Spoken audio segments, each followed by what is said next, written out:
Airport security is tighter than ever, from body scans to x-rays and pat-downs.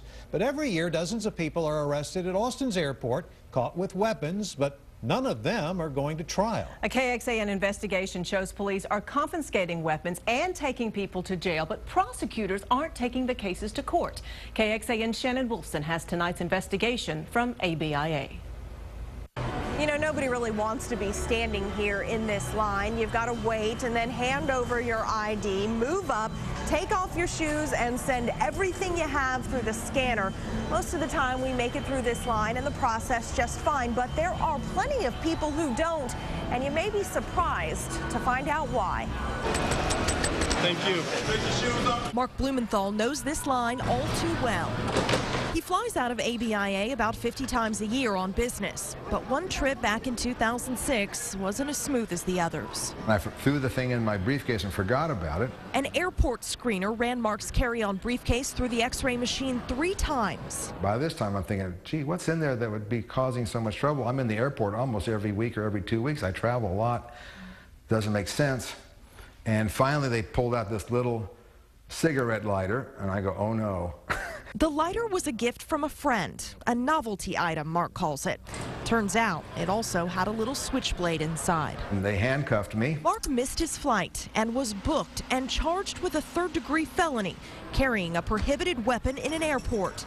But he was never tried. Most of these cases have been dismissed. I've been involved in a lot of the dismissals. Travis County prosecutor Buddy Meyer says it's almost impossible to convict someone on a felony charge of carrying a prohibited weapon in an airport because you have to prove reckless intent. In terms of reckless, a person has to be aware of the consequences of their behavior. That is, carrying a weapon into an airport. And if they forgot the weapon was in the bag, how can they be aware of the consequences? Our investigation found that between 2005 and 2008, 108 people were arrested for bringing an illegal weapon into Austin's airport. 105 of those cases were dismissed. 3 people pled down to a less serious charge and got probation. But 53 people were arrested between 2009 and April of this year.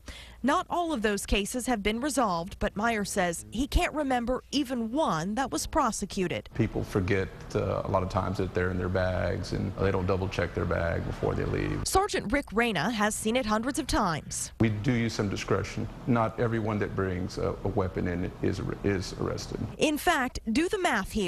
53 people were arrested at ABIA in the last 2 years, but police seized 135 weapons. But they don't let everyone go. Just ask Mark Blumenthal. In a kind of a funny way, I'm glad they found it, because if they had not found it, what does that mean about the quality of the airport security and screening system? Mark says his mistake cost him $4,000, attorney's fees, court costs, and a fine to the TSA. I learned a lesson to always go through my briefcase before I go to the airport. A lesson for everyone who will stand in this line. Back here at the security line at Austin's airport. Now, prosecutors here in Travis County say it really comes down to the language of this law, that it's going to have to be rewritten to include the word intent, and that would include the people who accidentally bring something in their bag up to this point that they shouldn't. They say if that language does not get rewritten, it is going to continue to be nearly impossible to prosecute this law. Reporting from the airport, Shannon Wolfson, KXAN, Austin News.